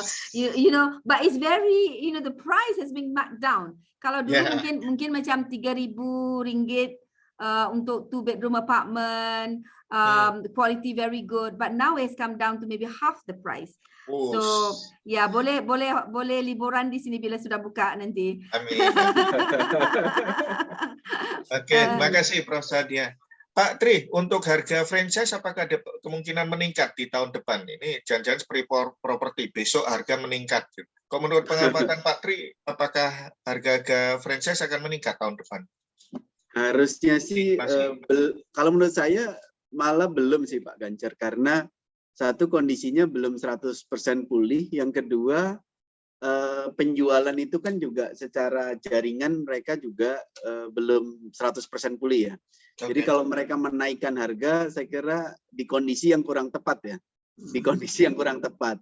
Malah beberapa franchise memang memberikan fasilitas khusus, artinya tadi, jadi dengan memberikan free royalty selama 6 bulan. Kenapa? Karena adaptasi ke new normal ini gitu kan, itu mereka memberikan itu. Yang kedua adalah potongan dari franchise fee, artinya misalkan kalau franchise fee-nya 50 juta misalkan, mereka memberikan potongan tertentu karena untuk tetap mereka bertumbuh ada margin, tapi marginnya tidak sekondisi yang normal, Pak Ganjar. Itu yang dilakukan. Paling menjadi tantangan adalah bagaimana menciptakan demand dari sisi ketika omset itu belum 100%, dan memang mereka beberapa melakukan contoh, ketika mereka punya jaringan itu yang mampu bertahan, salah satunya adalah mereka menerapkan konsep outlet itu dijadikan sebagai titik distribusi, dan mereka juga merekrut reseller ya, reseller di setiap gerainya. Jadi mereka create suatu produk yang sifatnya adalah tidak hanya dijual di outlet, tapi dijual secara masyarakat luas. Itu yang menciptakan dilakukan lapangan kerja baru ya. Ya, itu yang dilakukan sih Pak Ganjar. Ya, terima kasih Prof. Sadia, Pak Tri. Saya kira ini hanya awal dari kolaborasi kita selanjutnya. We need more discussion, more collaboration to each other. Pak Tri, kalau ada pameran waralaba bisa di-sharekan ke kami ya. Mungkin kami bisa bantu share ke mahasiswa MM juga nantinya. Karena ini istri saya tertarik ikutan franchise juga nih Pak Tri jadinya. Ke depan jadi franchisor, Pak. Amin. Baik, terima kasih Prof. Sadia, Pak Tri, for the meaningful and insightful knowledge that we have today. Hopefully that it can be amal jariah, it can be barokah things that we can have in this weekend. Terima kasih, barakallah, Prof. Sadia Muhammad, Pak Tri Raharjo, and all of the audience, all of the participants. Thank you, barakallah. Assalamualaikum. Thank you. Waalaikumsalam warahmatullahi. Waalaikumsalam. Kasih Pak Ganjar. Oke, makasih. We will send the record after we upload it in YouTube link. Oke, thank you. Makasih Mas Didi. Terima kasih Pak Ganjar. Terima Terima kasih Pak. Nanti coba apa PPT-nya. Pak Tri diminta PPT-nya sama Pak Wiyadi. Oke. Ya, mohon PPT-nya di-share. Ya, nanti saya masuk share ke Pak Wiyadi. Mohon izin untuk live. Terima kasih sekali lagi. Sampai ketemu lagi Prof. Sadia, Pak Tri. Terima kasih. Kasih Pak.